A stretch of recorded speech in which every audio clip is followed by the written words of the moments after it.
Saat keluar, aku melihat sebuah mobil berhenti di depan rumah Mbak Dahlia. Seperti itu taksi online. Nggak mau kepo ah. Dengan langkah lebar, aku membuka pintu dan memasuki mobilku.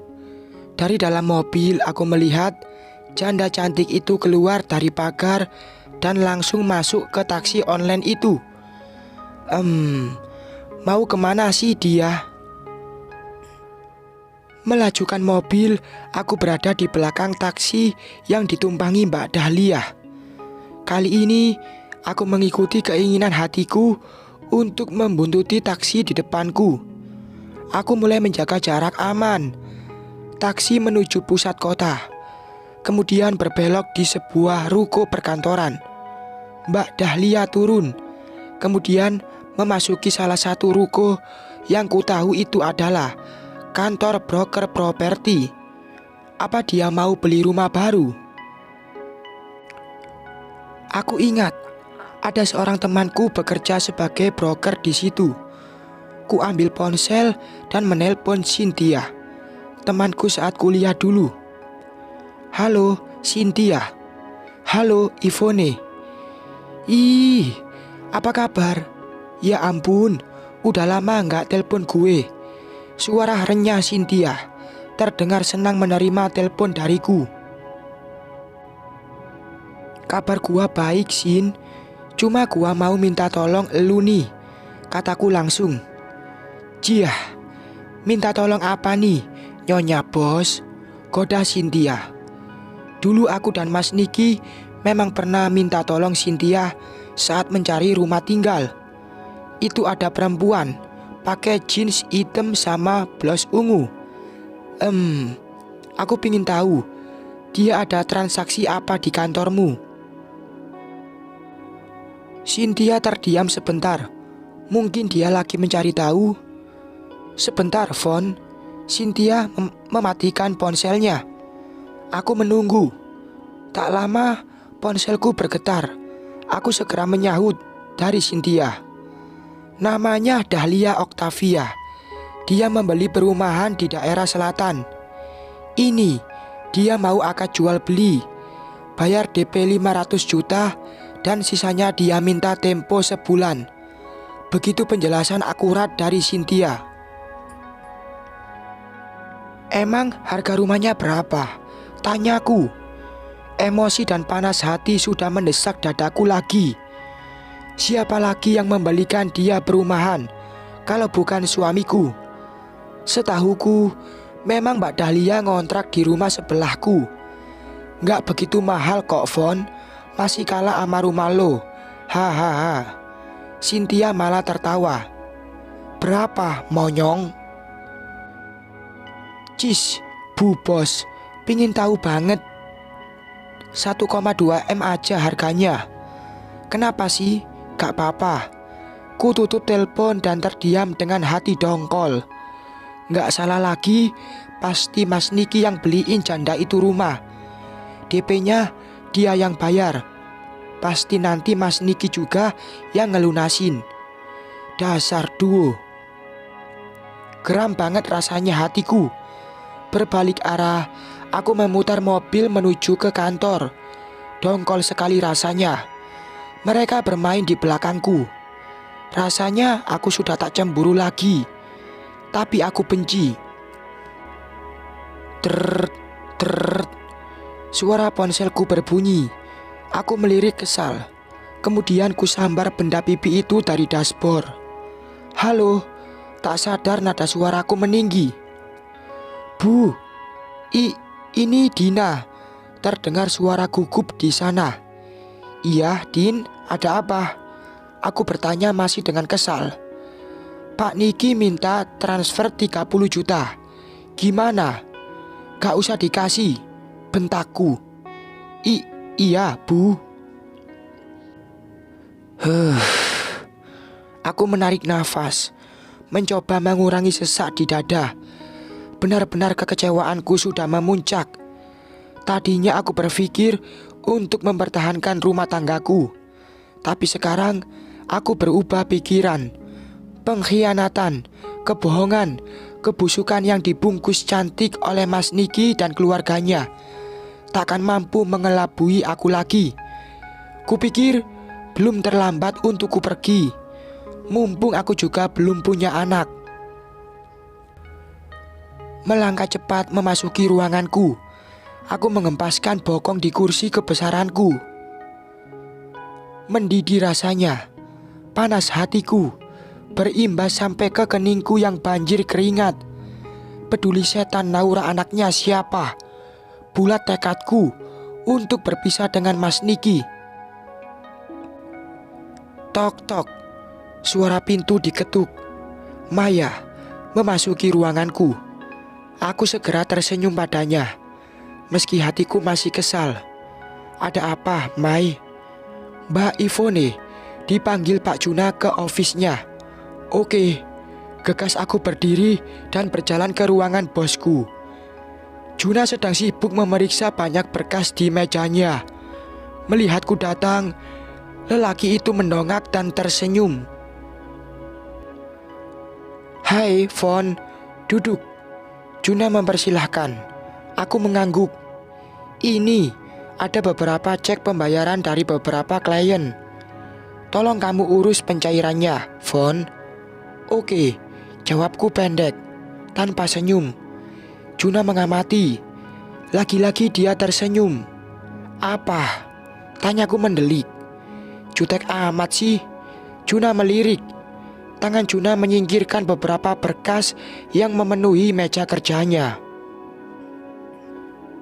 Mau curhat, mau nangis, atau mau makan? Tanyanya. Gua mau cerai. Jawabku datar. Hahaha. Jantung gua berdebar dengernya. Tawa Juna. Netraku mengawasiku. Gua gak bercanda. Nafasku mulai cepat. Mewek nih mesti. Pikir dulu. Gua udah mikir. Sungutku. Oke, gua dukung. Nyengir. Entahlah, aku gak tahu Juna ini beneran seneng atau pura-pura saja dengan keputusanku untuk bercerai. Kupikir dia menyukaiku dari dulu, tapi aku tak pernah menanggapinya. Bahkan aku memberinya surprise undangan perkawinan saat dia masih kuliah di Aussie. Hari ini aku benar-benar kecewa sama Niki. Wajahku menunduk. Juna menatapku, menunggu kisahku. Hiks. Dia membalikan dahlia rumah. Suaraku mulai bergetar. Sesak di dadaku tak bisa kutahan lagi, hingga mengalirkan anak sungai di ujung netraku.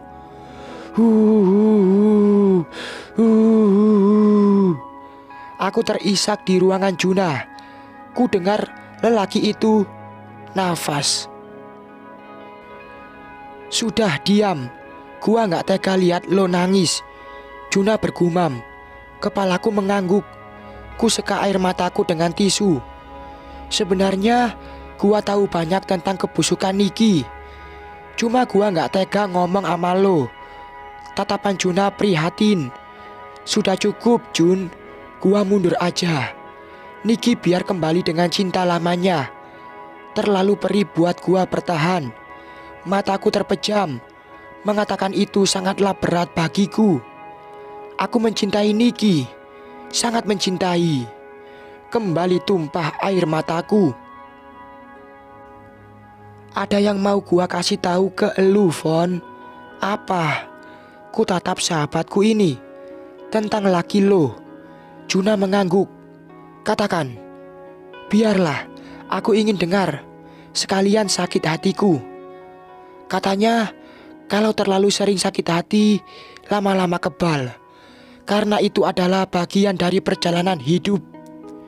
Sebenarnya, Niki lagi bangkrut, kata Juna pelan. Ah, apa maksudmu? Netraku melebar, jantungku berdebar. Bangkrut bagaimana? Perusahaan Niki aku yang pegang, dan semua baik-baik saja. Permisi, aku menoleh ke belakang. Maya memasuki ruangan. Sekretaris mungil ini tersenyum ramah. Pak Juna, sudah ditunggu Pak Robert di ruangan tamu. Ya, katanya sambil melihat Juna. Oke. Juna berdiri dan berjalan mengikuti Maya, meninggalkan aku yang masih tanda tanya. Bangkrut bagaimana suamiku? Entar gua telepon, Von.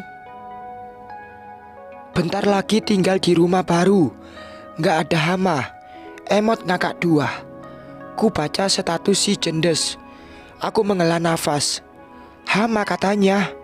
Akukah yang dimaksud? Nggak tahu diri bener. Dia yang hama, mengganggu tanaman orang. Aneh memang pelakor itu. Dia yang jahat, tapi sok merasa terzolimi. Untung aku udah slow. Terserah dia mau nulis apa. Keputusanku sudah bulat. Aku akan menggugat cerai suamiku.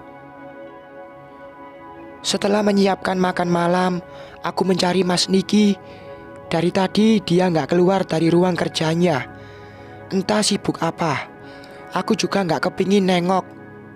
Mas, ayo makan dulu.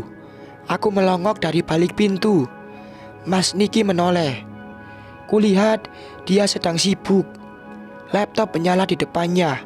Ponsel standby. Dan beberapa kertas berserakan di meja kerjanya. Kau makanlah dulu. Aku belum lapar, jawab Mas Niki. Aku mengangguk. Lalu kembali ke meja makan, menikmati sendiri makan malamku. Setelah selesai, aku cuci sekalian piringnya. Di rumah ini gak ada pembantu. Kurasa aku belum membutuhkan. Berdua Mas Niki aja. Aku masih bisa menghandle. Duduk sendiri di ruang tengah, menonton acara televisi yang gak jelas. Cekah, kabut banget sih. Aku sudah terbiasa berdua dengan Mas Niki. Nonton TV, bercanda, ngobrol. Lebih baik aku menelpon Juna saja. Dia kan janji tadi mau nelpon.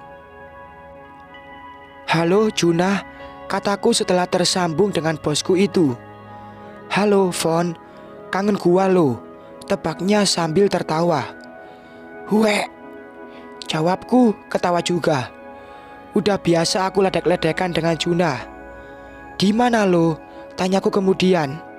Baru mau keluar, ngantarin mama sama Loli, adiknya Juna, ke supermarket depan. Kenapa? Gue penasaran sama tadi yang lo bilang laki gua bangkrut. Maksudnya apa ya? Niki gak cerita? Enggak sih, Niki lagi apes kayaknya. Ih, cepetan cerita. Bulet. Niki rugi banyak di bursa. Saham yang dia borong tiba-tiba anjlok nilainya. Prediksinya meleset kayaknya. Dek, ternyata begitu. Suamiku bangkrut, kehabisan uang. Padahal barusan bayarin DP rumah buat si Jendes.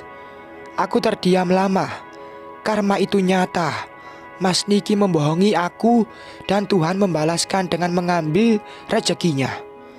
Selama ini dalam bermain saham, Mas Niki feelingnya bagus, prediksinya selalu tepat. Nggak nyangka, dalam waktu sebentar Tuhan mengambil talentanya itu. Von, lo masih di situ? Masih. Lo tahu dari siapa? Nggak penting. Gua tahu semua yang dikerjakan Niki. Kan lu yang nyuruh. Hehehe, iya juga sih. Aku menggigit kukuku. Terus gimana tuh? Ya, dia tetap harus action. Maju kena, mundur kena. Ah, lu kayak film aja. Aku tertawa. Kalau dia jual sekarang, laki lo rugi ratusan juta pastinya. Tapi kalau nggak dijual, uangnya stagnan. Aku tersenyum tipis, mencoba untuk tidak simpati. Duitnya banyak malah dikasih Mbak Dahlia. Sakit hatiku. Biarlah, aku gak mau ikut campur. Von, udah ya, gua antar mama dulu. Juna menutup telepon. Aku masih terdiam di sini. Jam 10 malam. Aku mau naik ke atas, mau tidur. Mas Niki sama sekali nggak keluar dari ruang kerjanya. Pasti dia stres, uangnya habis. Bersambung.